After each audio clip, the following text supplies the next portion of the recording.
Deus não mudou.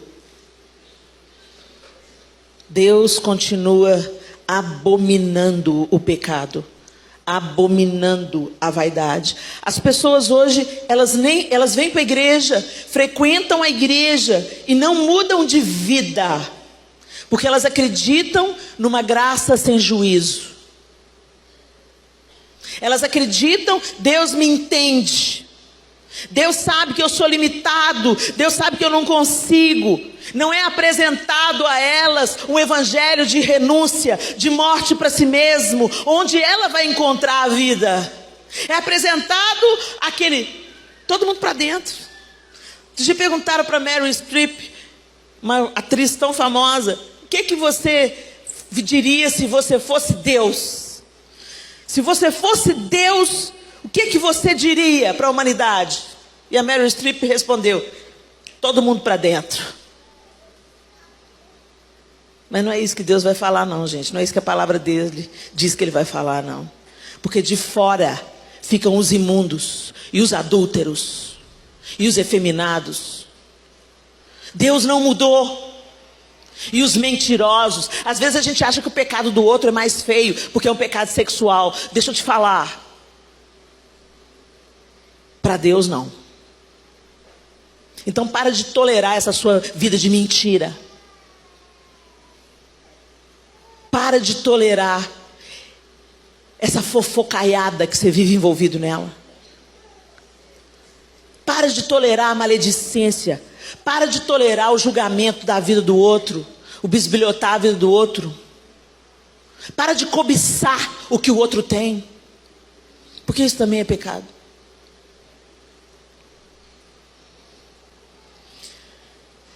As consequências daquilo que Davi fez atingiram outros. Não foi só sobre Davi.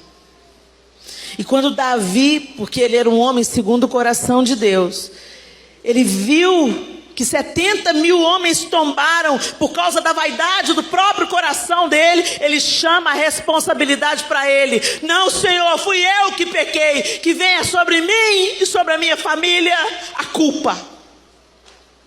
Mas a gente continua igual o homem e a mulher no jardim, um culpando o outro. Ah, foi a mulher. Ah, foi a serpente. Ah, é porque eu fui abusado quando eu era criança. Não, é porque, sabe, a gente vai justificando o nosso pecado, pondo a culpa nos outros. Olha, o outro pode ter culpa sim, mas Jesus entrou na equação e Ele nos habilita a uma nova vida. E Ele te cura, e Ele te fortalece, e Ele te ama, para que você, tendo a graça de Deus sobre a sua vida, você reaja e não mais viva entregue à cobiça do seu coração e ao desejo da sua carne.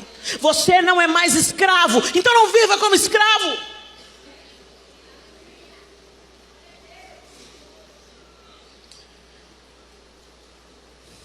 Davi assume o seu pecado nos versos 16 e 17. E depois Davi muda de atitude.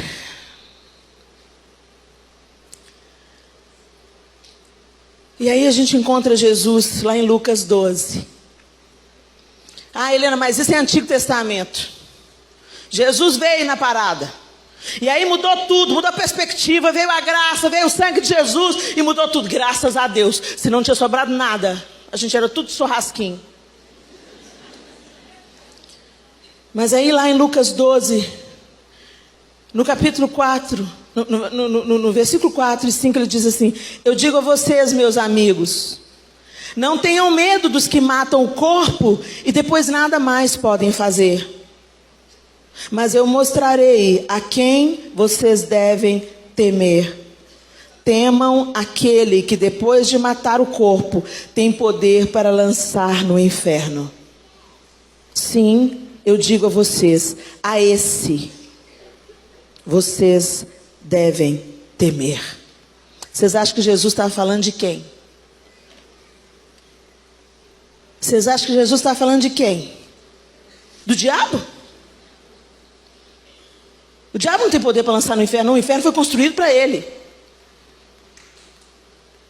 Às vezes a gente lê esse texto e pensa que Jesus está se referindo ao ladrão das nossas almas. Mas não, gente. Eu vou ler de novo para que você entenda de quem que Jesus está falando.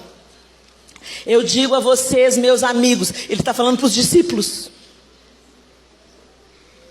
Não tenham medo dos que matam o corpo e depois nada mais podem fazer. Depois que as pessoas te matam, elas não podem fazer mais nada.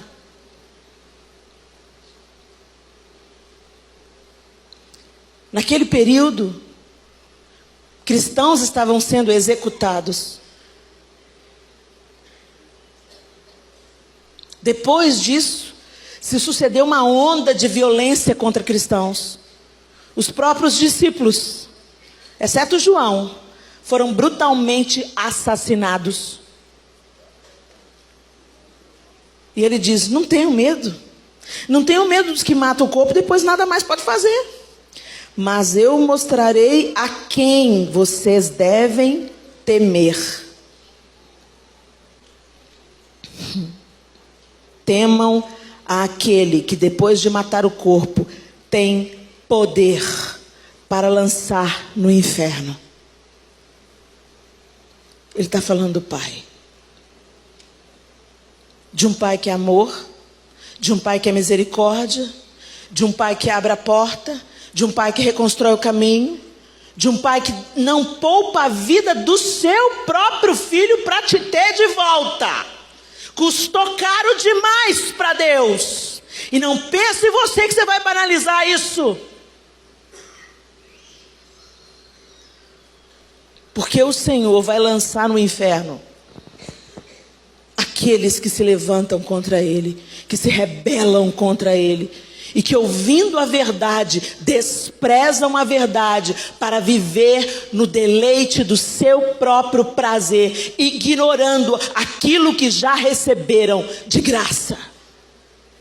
De Deus não se zomba.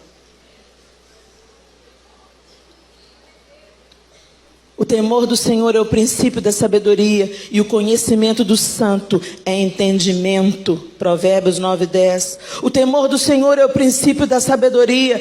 Todos os que cumprem os seus preceitos revelam bom senso.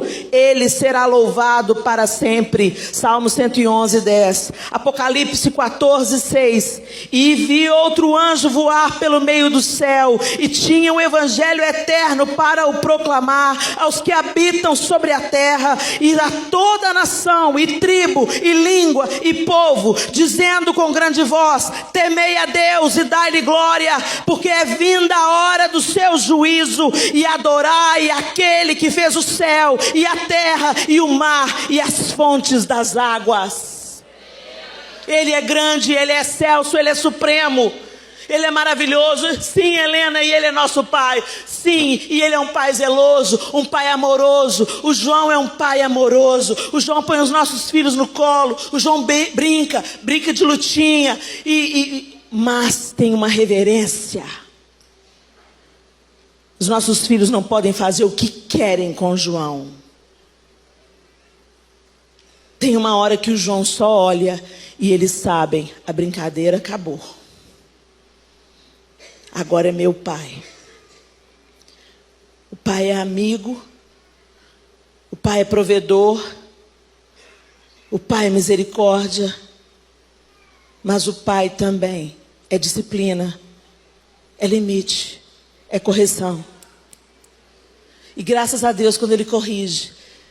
Porque quando Ele corrige, ainda há esperança. Pior é quando Deus nos entrega a nós mesmos. Ele tira a mão e nos entrega a Satanás. E aí a gente perde a capacidade de se arrepender. E a gente vai se revolvendo no próprio vômito. Temei a Deus e dai-lhe glória. Temei a Deus, temei a Deus, temei a Deus. Nós perdemos a reverência. Banalizamos a graça. E a gente leva as coisas de Deus na brincadeira. E quando eu me deparei com esse texto, gente, no dia em que eu me deparei com esse texto, eu estremeci. Porque eu vi Deus amoroso, Deus que levantou Davi, Deus que ungiu Davi rei, Deus que lutou as batalhas por Davi. Deus que chamava Davi um homem segundo o meu coração. Mas quando Davi saiu da linha, pode escolher com que vara que você vai ser corrigido, porque você vai ser corrigido.